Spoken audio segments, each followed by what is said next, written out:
Students, आज की जो हमारी क्लास है फ्लूइड मैकेनिक्स की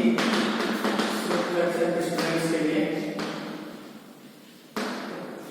इसके अंदर आज हम स्टार्ट करेंगे चैप्टर था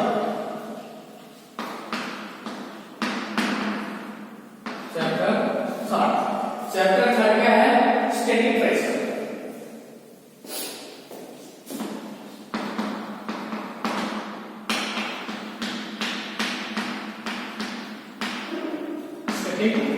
प्रेशर, ठीक है। सबसे पहले हम डिस्कस करेंगे फ्लूइड स्टैटिक्स के बारे में।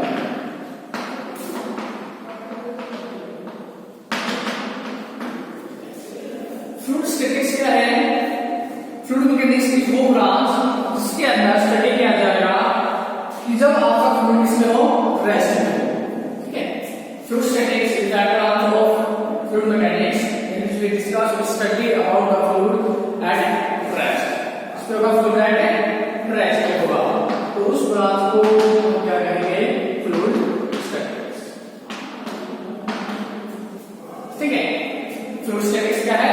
Fluid at rest, that is the fluid statics. Pressure क्या होता है? प्रेशर क्या होता है कि जब भी हम फ्लूइड को किसी कंटेनर के अंदर रखेंगे, ये हमारे पास जो कंटेनर है उसके अंदर हमने किसी फ्लूइड को स्टोर कर रखा है, तो ये फ्लूइड पार्टिकल्स क्या करेंगे? इस कंटेनर की साइज पे क्या लगाएंगे? प्रेशर एग्जर्ट करेंगे। इस कंटेनर की साइज पे क्या करेंगे? प्रेशर एग्जर्ट करेंगे। जिस साइड से ये इसके क्या है कांटेक्ट में है, उस साइड पे क्या लगाएंगे? इस पे प्रेशर एग्जर्ट करेंगे, ठीक है। फिर फोर्स एग्जर्ट करेंगे, तो प्रेशर क्या होता है? Force per unit area. Pressure क्या है? Force per unit area. ठीक है, जो फ्लूइड पार्टिकल्स है ये इस कंटेनर की साइड से जिस साइड पे कांटेक्ट में है उस साइड पे एक प्रेशर एक फोर्स एक्सर्ट कर रहे हैं, and that force per unit area is known as pressure, ठीक है। या फिर कहें कि ये जो कोई लिक्विड है, आपका जो लिक्विड है, लिक्विड जिस किसी कंटेनर के अंदर आपने स्टोर करता है, तो वो लिक्विड उस कंटेनर की साइज से फोर्स एक्सर्ट करता है। लिक्विड उस कंटेनर की साइज से फोर्स एक्सर्ट करता है, जिसको हम कहते हैं थ्रस्ट। इसको कहते हैं हम thrust. And that thrust per unit area, कितने एरिया के ऊपर ये थ्रस्ट अप्लाई कर रहा है या कितने एरिया के ऊपर ये फोर्स अप्लाई हो रहा है, इस फोर्स पर यूनिट एरिया, इस थ्रस्ट पर यूनिट एरिया को क्या बोलेंगे? प्रेशर, ठीक है। स्टैटिक्स क्या है? फ्लूइड स्टैटिक्स क्या है? जब आपका फ्लूइड किसमें होगा? रेस्ट पे होगा, and pressure is the force per unit area. कि जब भी हम फ्लूइड को किसी कंटेनर के अंदर स्टोर कर रहे हैं, तो फ्लूइड पार्टिकल्स उस कंटेनर की सभी साइड्स के ऊपर एक फोर्स एक्सर्ट कर रहे हैं, and that force per unit area, कितने एरिया के ऊपर वो फोर्स एक्सर्ट कर रहे हैं, उसको हम कहते हैं प्रेशर, ठीक है।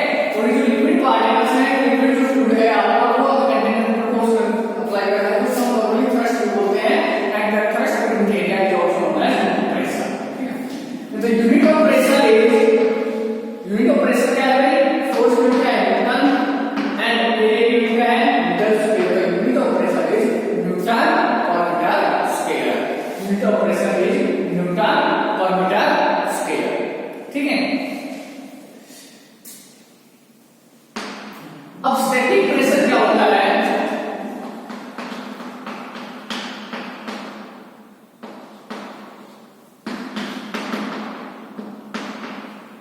स्टैटिक प्रेशर क्या होता है?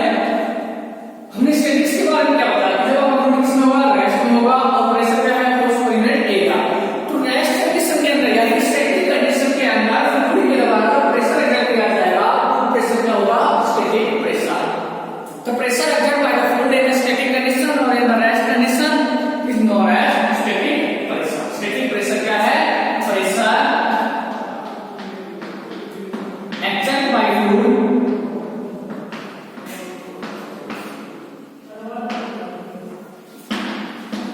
इन स्टैटिक कंडीशन। जब आपका फ्लूइड किसमें है?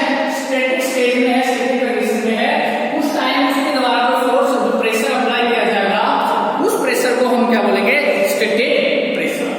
ठीक है भाई, इसके आगे इसके अंदर जो इंपॉर्टेंट चीज आती है वो है पास्कल लॉ।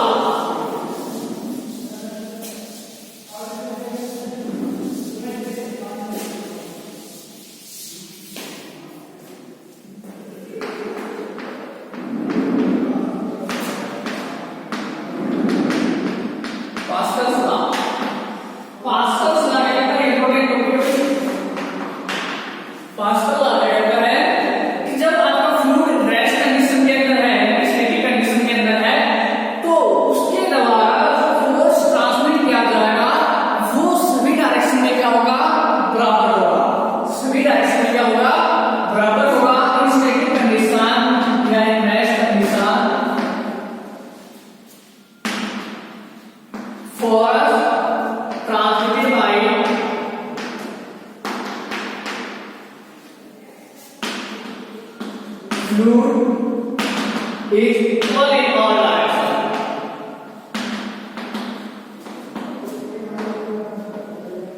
स्टैटिक कंडीशन के अंदर फ्लूइड के द्वारा जो फोर्स ट्रांसमिट किया जाएगा वो सभी डायरेक्शन में क्या होगा, बराबर होगा।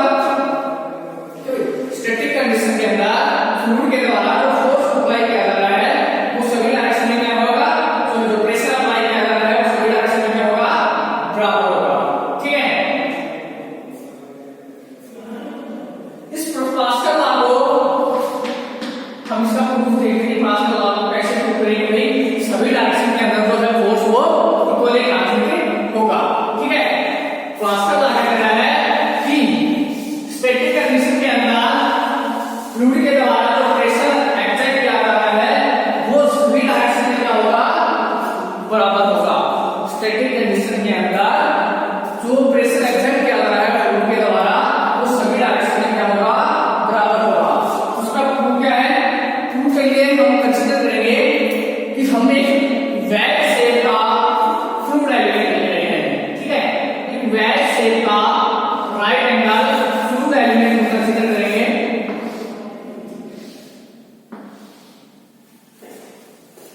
ये मान लिया हमने कि एक राइट एंगल वेज शेप का है फ्लूइड एलिमेंट है। ठीक है, एक right shape phase fluid element है।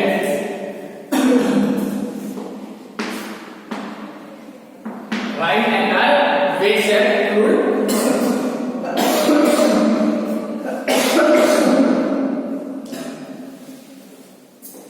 तो स्टैटिक कंडीशन होती है,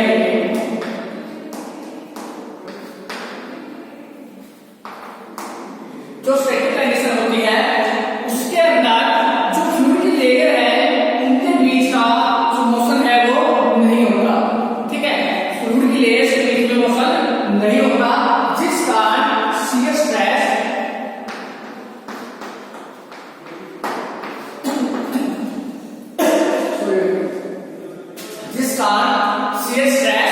नहीं होती। ठीक है, स्टैटिक कंडीशन के अंदर हमने क्या बताया, जो फ्लूइड की लेयर्स है उनके बीच में रिलेटिव मोशन नहीं होता, और रिलेटिव मोशन नहीं होने के कारण शियर स्ट्रेस नहीं होती। जो फ्लूइड पार्टिकल्स हैं उनके ऊपर सिर्फ दो टाइप के फोर्स लगते हैं। पहला है pressure force normal to the surface,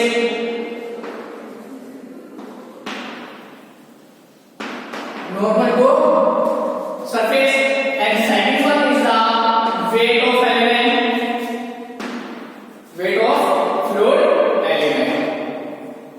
ठीक है, कि जो स्टैटिक कंडीशन के अंदर फ्लूइड की जो लेयर्स है उनके बीच रिलेटिव मोशन नहीं होता, रिलेटिव मोशन नहीं होने के कारण शियर स्ट्रेस नहीं होती।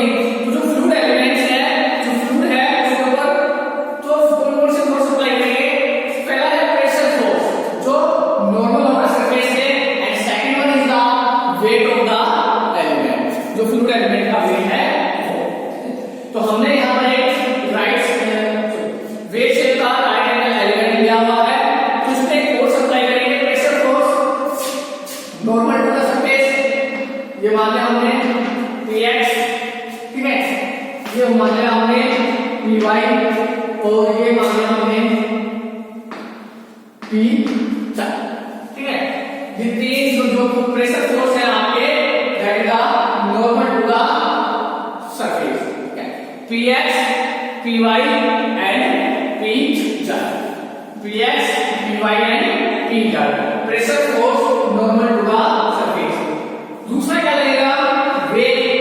दूसरा क्या लगेगा भाई, वेट। तो वेट क्या होगा, ये हमने पार्टिकल जो दिया है, वेट से एक स्मॉल पार्टिकल दिया है और उसके वेट को हम क्या कर रहे हैं, नेगलेक्ट कर रहे हैं। इसके वेट को हम क्या कर रहे हैं, नेगलेक्ट कर रहे हैं। बहुत ही नेग्लिजिबल वेट का हमने ये पार्टिकल लिया है, इस कारण इसके वेट को हम क्या कर रहे हैं, नेगलेक्ट कर रहे हैं। फॉर इक्विलिब्रियम कंडीशन के लिए क्या होगा कि आपका फ्लूइड किसमें है, स्टैटिक कंडीशन के अंदर है, जो प्रेशर फोर्सेस हैं इसके ऊपर वो क्या होंगे, जीरो होने चाहिए। इक्विलिब्रियम कंडीशन के लिए बोल रहे हैं सभी प्रेशर फोर्सेस क्या होने चाहिए, बराबर होने चाहिए। ठीक है, तो px क्या है, प्रेशर इंटेंसिटी। px क्या है, pressure intensity on horizontal surface, sorry pressure intensity in horizontal direction, py क्या है, in vertical direction, pressure intensity and pz in oblique plane. pz क्या है, ऑब्लिक प्लेन। अब ये pz जो है आपका ऑब्लिक प्लेन के अंदर लग रहा है, तो इसको हम क्या करेंगे, रिजॉल्व करेंगे। इसको हम रिजॉल्व करेंगे इसके कंपोनेंट्स में, तो इसके कंपोनेंट्स में रिजॉल्व करेंगे।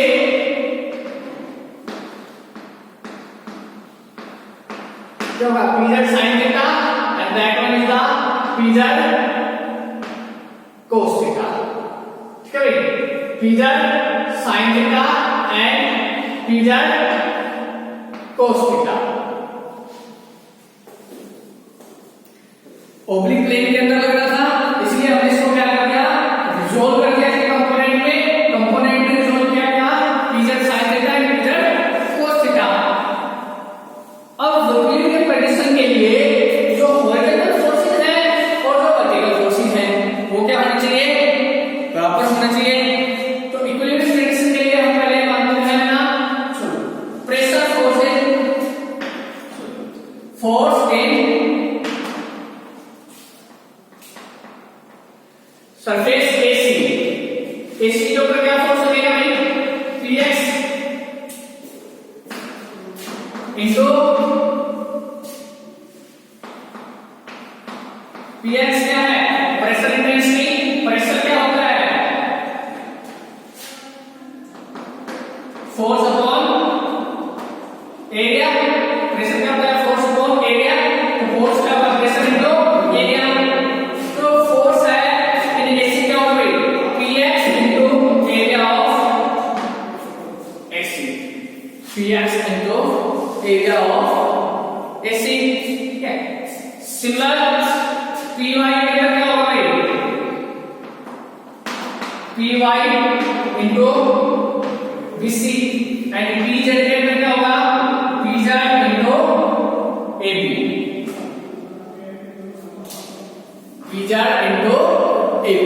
ठीक है, फोर्स इन एसी कितना होगा, px into ac, force into py क्या होगा भाई, py into bc and pz के अंदर pz इनटू ab। तो जो हमने क्या बताया कि एलिमेंट आपका रेस्ट कंडीशन के अंदर है, उसका मतलब horizontal and vertical component must be equal to 0 for equilibrium. Equilibrium condition के लिए हॉरिजॉन्टल और वर्टिकल कंपोनेंट्स का जो है वो क्या होना चाहिए, 0 होना चाहिए। तो हम फोर्स को रिजॉल्व करेंगे इन horizontal direction, force resolve in horizontal direction. Horizontal direction के अंदर देखिए कौन कौन से फोर्स लग रहे हैं, px और कौन सा लग रहा है, pz sin थीटा, px और pz sin थीटा। तो px into ac is equal to pz sin theta into ab, px into ac is equal to pz sin theta into ab। यहां से क्लियर हो गया भाई।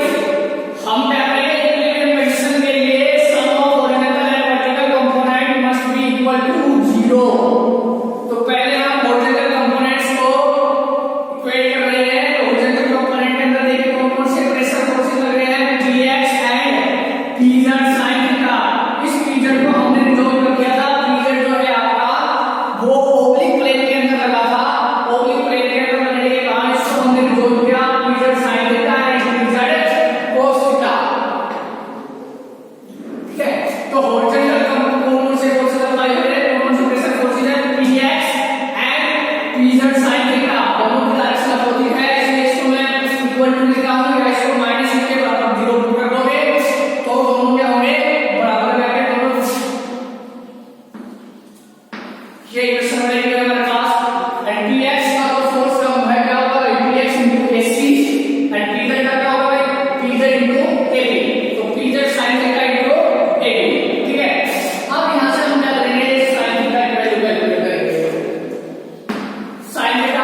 अपोजिट है।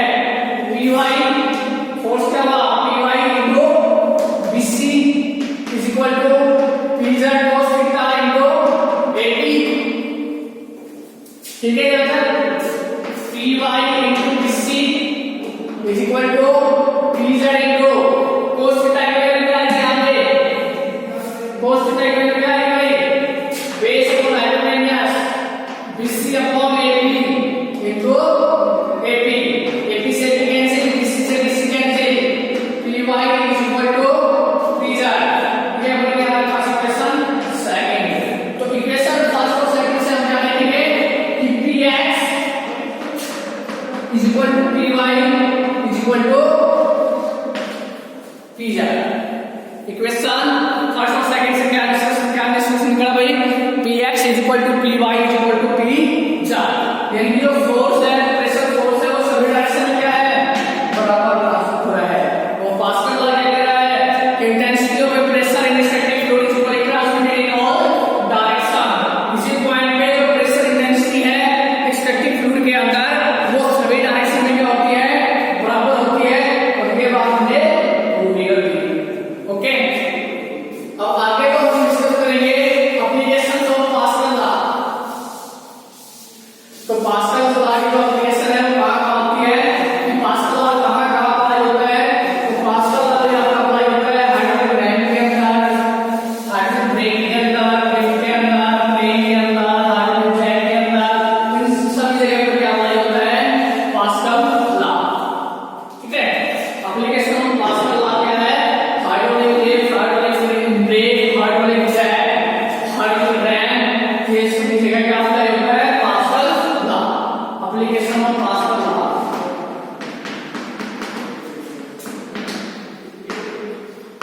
Applications of Pascal law. Pascal law की application कहाँ है, hydraulic ram,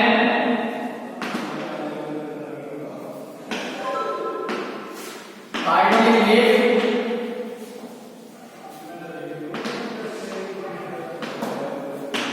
hydraulic jack,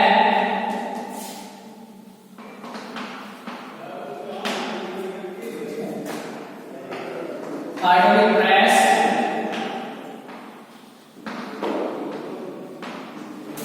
hydraulic brake,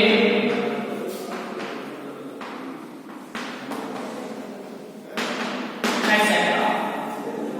इन सभी जगह पर क्या हो रहा है, पास्कल लॉ अप्लीकेबल हो रहा है।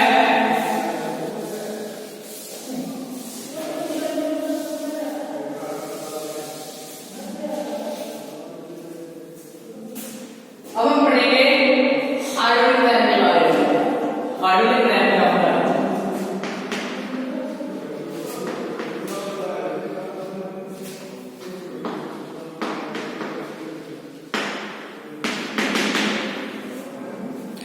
हाइड्रोलिक रैम क्या है, hydraulic RAM is a device apparatus used to raise the water from lower level to higher level। कि वाटर को हमने लेवल राइज करना है, रेज करना है लोअर से हायर लेवल पे। ठीक है, एप्लीकेशन जो इसका प्रिंसिपल है hydraulic RAM works on the principle of water hammer. इस पे काम करता है, वाटर हैमर के प्रिंसिपल पे काम करता है hydraulic ram. Hydraulic RAM is works on the principle of water hammer. इस पे काम कर रहा है, वाटर हैमर के प्रिंसिपल पे काम कर रहा है।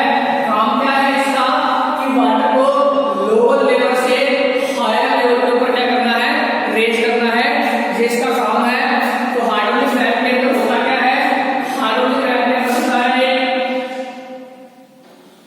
Supply tank. ठीक है, सप्लाई टैंक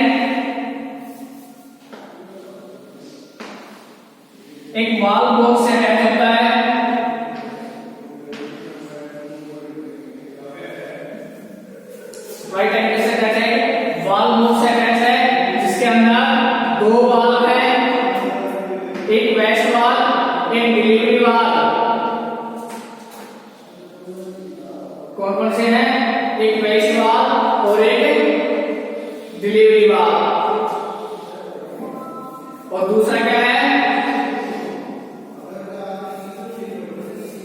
डिस्चार्ज टैंक, एक डिलीवरी टैंक, डिलीवरी पाइप, उसके बाद वाल्व बॉक्स, उसके बाद एयर चैम्बर, एयर चैम्बर के बाद delivery tank, delivery pipe and delivery tank. ठीक है, ये तो वाल्व है, यहां होता है आपका सप्लाई वाल्व। देखिए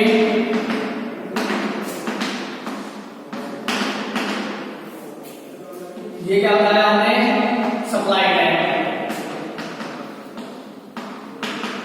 ठीक है, ये क्या है, सप्लाई पाइप।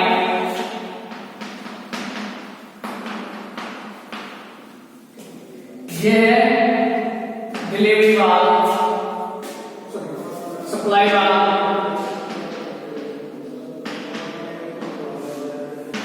ये क्या है, air valve chamber, valve chamber, उस वाल्व चैम्बर के अंदर ये है वेस्ट वाल्व, ये है डिलीवरी वाल्व, ये है एयर चैम्बर। एयर चैम्बर के बाद ये है आपकी सप्लाई पाइप, डिलीवरी पाइप,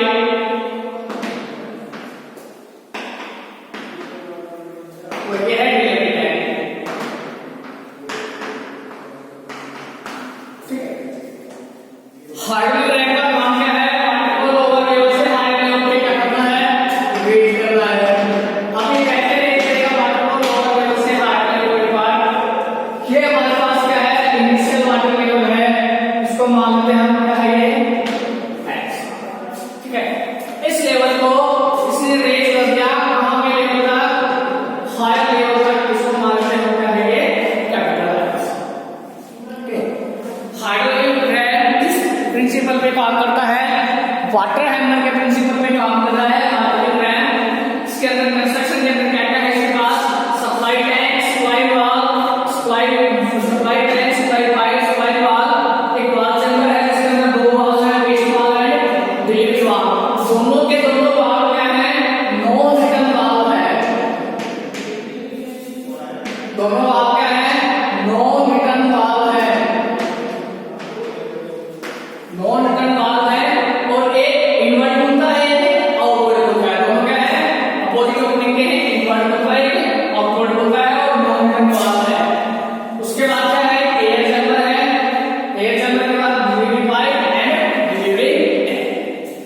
अब ये काम कैसे करेगा, कि जैसे हमने सप्लाई वाल्व को ओपन किया, जैसे हमने सप्लाई वाल्व को ओपन किया, सप्लाई वाल्व को ओपन करने के बाद इस सप्लाई टैंक से क्या होगा, वाटर अंदर एंटर होगा वाल्व बॉक्स के अंदर। अब जब ये वाल्व बॉक्स के अंदर एंटर होगा तो ये क्या करेगा, उस वेस्ट वाल्व को बंद कर देगा, उस वेस्ट वाल्व को क्या करेगा, बंद कर देगा। अब जो वेस्ट वाल्व क्लोज हो गया, उस वाल्व चैम्बर के अंदर प्रेशर क्रिएट होगा, इस वाल्व चैम्बर के अंदर प्रेशर क्रिएट होगा। उस प्रेशर के कारण ये जो डिलीवरी वाल्व है ये क्या हो जाएगा, ओपन हो जाएगा, डिलीवरी वाल्व का ओपन हो जाएगा। जब हमने सप्लाई वाल्व को खोल दिया तो सप्लाई टैंक से वाटर एंटर करेगा इसके अंदर, वाल्व बॉक्स के अंदर, वाल्व बॉक्स के अंदर एंटर करने के बाद एंटर करते करते क्या होगा, प्रेशर क्रिएट होगा, इस कारण वाल्व बॉक्स के अंदर एंटर करने के बाद जो होगा, इस वाल्व का आपको क्या हो जाएगा, बंद हो जाएगा। देखिए आप मोटर नहीं वाल्व है, ये अगर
पास्कल लॉ की वो है हाइड्रोलिक जैक।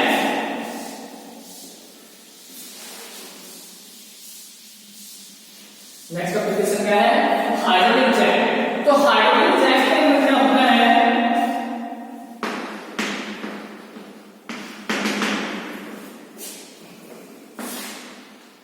एक लार्ज सिलेंडर होता है, एक स्मॉल सिलेंडर होता है,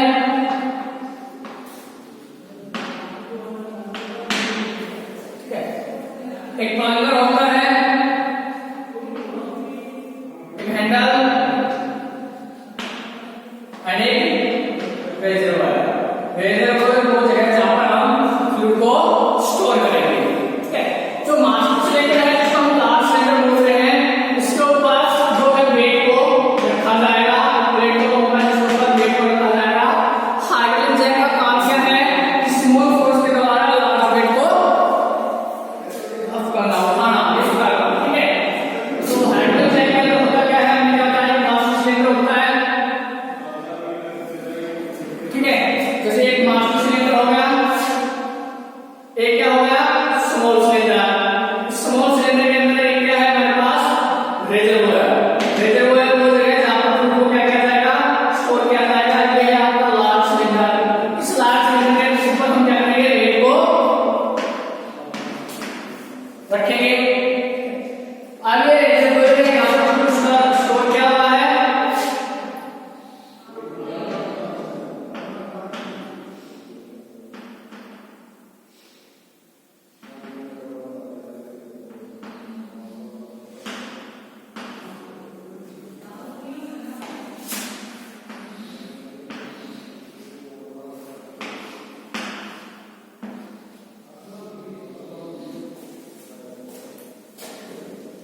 ये लार्ज सिलेंडर है जिसके ऊपर हमने वेट को रखा हुआ है। स्मॉल सिलेंडर जिसके अंदर रेजर्वायर है, ये क्या है? हैंडल है, प्लंगर है। जैसे ही हम हैंडल को ऑफ करेंगे, ये जो है प्लंगर आपका यहां से फ्लूइड को क्या करेगा? सक करेगा। यहां पर वाल्व होगा, यहां से फ्लूइड को क्या करेगा? सक करेगा। फ्लूइड को सक करने के बाद वैसे हैंडल को रेज डाउन करेंगे। ये जो फ्लूइड इसने सक किया था सक करने के बाद, ये फ्लूइड को इस कहां पर करेगा? मास्टर सिलेंडर के नीचे डिस्चार्ज करेगा। मास्टर सिलेंडर के नीचे क्या करेगा? डिस्चार्ज करेगा। साइकिल आपकी विजिट होती जाएगी, बार-बार हम हैंडल को रेज करेंगे, डाउन करेंगे, रेज करेंगे, डाउन करेंगे। फिर रेज करने के बाद क्या होगा? ये जो प्लंगर आप होगा, ये प्लंगर यहां से फ्लूइड को क्या करेगा? सक करेगा, डाउन करेगा। ये फ्लूइड जो इसने सक किया था उसको मास्टर सिलेंडर के नीचे क्या करेगा? डिस्चार्ज करता हुआ रहेगा। तो यहां से जो प्रेशर फोर्स है, स्मॉल क्वांटिटी में हम जो फ्लूइड ले रहे हैं, इसका जो प्रेशर फोर्स है वो इस मास्टर सिलेंडर को क्या करेगा? धीरे-धीरे रेज करेगा, अपवर्ड में रेज करेगा। और जब इसको रेज करेगा तो इसको जो वेट रखा हुआ है वो क्या होगा? हमारा रेज होगा, ठीक है। थर्ड जो एप्लीकेशन है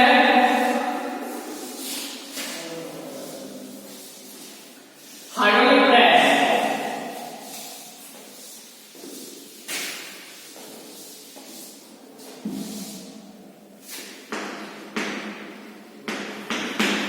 हाइड्रोलिक प्रेस। हाइड्रोलिक प्रेस क्या काम करेगी? हाइड्रोलिक प्रेस भी स्मॉल फोर्स के द्वारा लार्ज वेट को लिफ्ट करने का काम करेगी। Hydraulic press